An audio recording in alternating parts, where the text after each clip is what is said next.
feel anxious. I started to feel lonely. I started to feel afraid. I started to feel overwhelmed, right?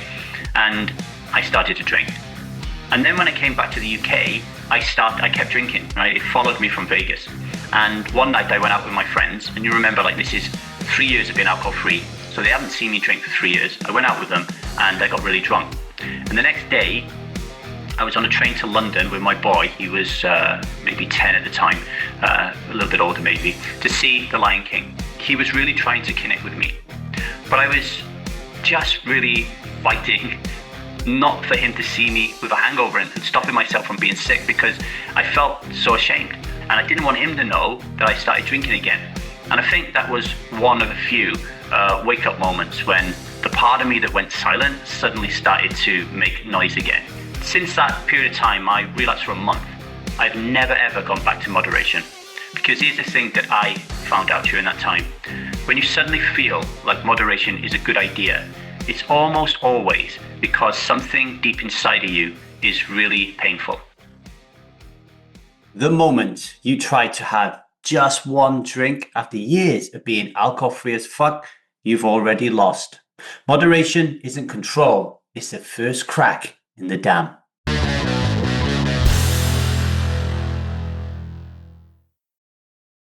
Welcome to the 1000 Days Sober Podcast. My name is Lee Davy. I am not an alcoholic. I refuse to be anonymous. I am someone who lives a self-led life, alcohol free as fuck, and I spend every waking moment of that life helping other people do the same, like right now.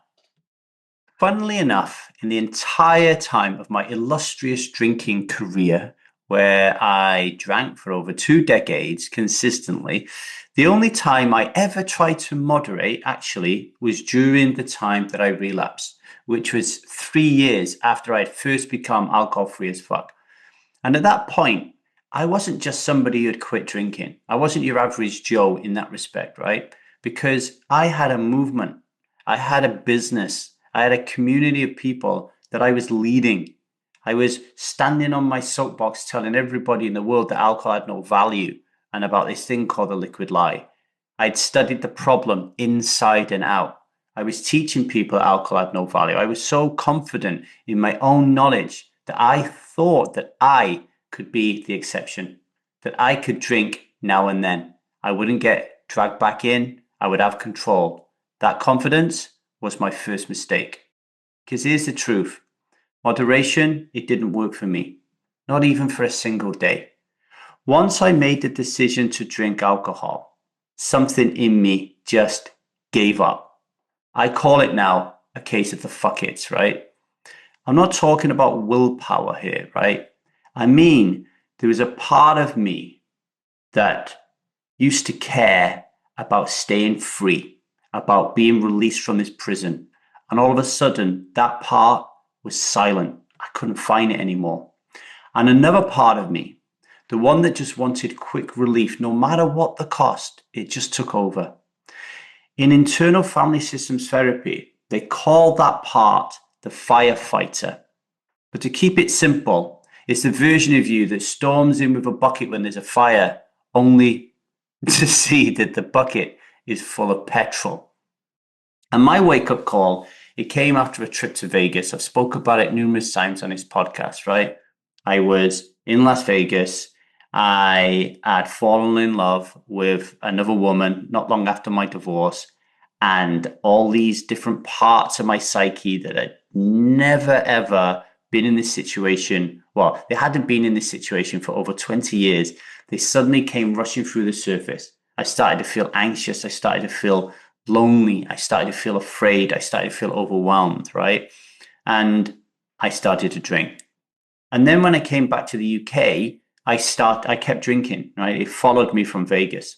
And one night I went out with my friends, and you remember, like, this is 3 years of being alcohol free. So they haven't seen me drink for 3 years. I went out with them and I got really drunk. And the next day, I was on a train to London with my boy. He was maybe 10 at the time, a little bit older maybe, to see The Lion King. Yeah, he would have been older, yeah, but maybe either 12, 13. Went to see The Lion King. And he was really trying to connect with me. But I was just really fighting not for him to see me with a hangover and stopping myself from being sick, because I felt so ashamed. I felt ashamed that I was feeling sick because I hadn't felt sick. I hadn't been sick for 3 years. And I didn't want him to know that I started drinking again. And I think that was one of a few wake up moments when the part of me that went silent suddenly started to make noise again. Do you know what I mean? Since that period of time, I relapsed for a month.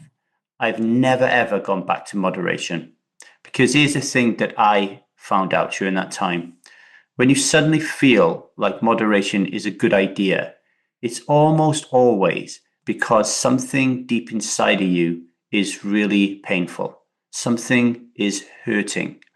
And in IFS, we call that something, that part, an exile. And it's a part of you, an old part, a young part that holds a lot of pain. And the firefighter part, remember I said the part that comes in with a bucket that's full of petrol to pour over the flames? That shows up to stop you feeling that pain. And for me, I had a firefighter who used alcohol to do that, to use alcohol to numb that pain. If you can spot the pattern, if you can spot the pain, if you can identify it, you can stop the slide before it becomes daily drinking again. But you can't do that alone. And one of the things that I knew that happened at that time, I was very definitely alone. I didn't have people around me like I do today. I didn't have people around me who would be like, hey, Lee, what the heck? What are you doing drinking again, right? And you need those people around you to help you get back to your best self before those firefighter parts take over completely. And drinking just becomes, again, who you are and a normal part of your daily life, right? So think back to the last time you thought moderation might work for you.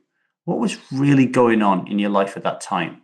What were you feeling that made a drink seem like the answer? Sit with that for a moment. We'll take a break and then we'll be right back, okay?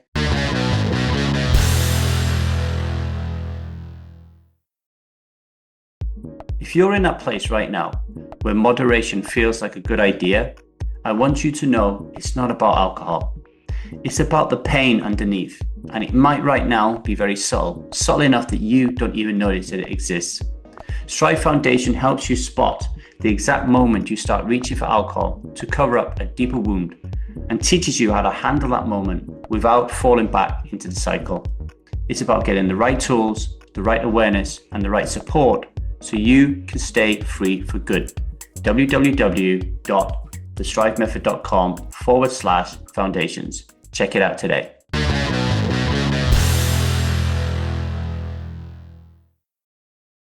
Welcome back to the 1000 Days Sober podcast. I am, of course, Lee Davy. And before the break, we talked about how moderation is never really about control. It's about a hidden pain trying to get your attention. If you've been alcohol-free for a long time and suddenly think that moderation is the answer, it is a signal. Something inside of you is hurting, and another part of you wants alcohol as that fast relief. The short-term fix of alcohol is really a long-term trap. The immediate step, don't try handling it in your head. Reach out.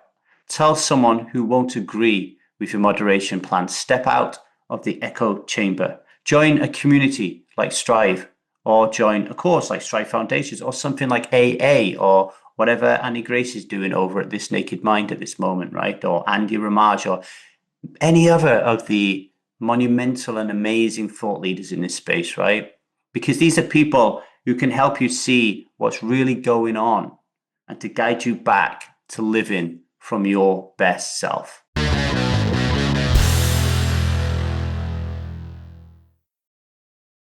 Okay, today's daily vow. Today I draw a line where no part of me can cross. I will not drink because my life is worth more than the momentary escape, the fake comfort, and the slow destruction alcohol offers. I choose to face what's real, to stand in my power, and to protect the person I am becoming. No matter what voices rise up, no matter what storms come, I will not drink alcohol today. As you go about your day today, please think about this question. When you thought about moderating in the past, what was the deeper hurt or fear that made drink seem like a good idea? Okay.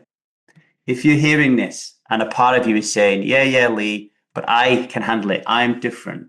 Or maybe you're saying to yourself, but this is differently. I'm in a good space. I'm making this decision from self. I'm telling you, that is a fast relief part talking, your firefighter, because self would never put a powerful poison in your body that has zero value. So step back and take a breath and separate from it, right? Please rate and review this show so more people can hear the truth. This is a really important one because this is a trap that a lot of people fall into. Okay. So if you know somebody who's been talking about drinking again, or you know someone who doesn't drink and they're really struggling, send this off to them. Okay. And if you want to stop negotiating with moderation, then email me at thestrivemethod@gmail.com and join Strive Foundations today. All right. You ready to take their sovereign vow? One hand on your heart, one on your belly. Big deep breath. Repeat after me.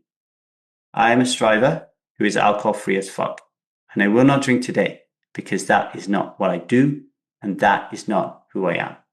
Until tomorrow, much love everybody and strive on.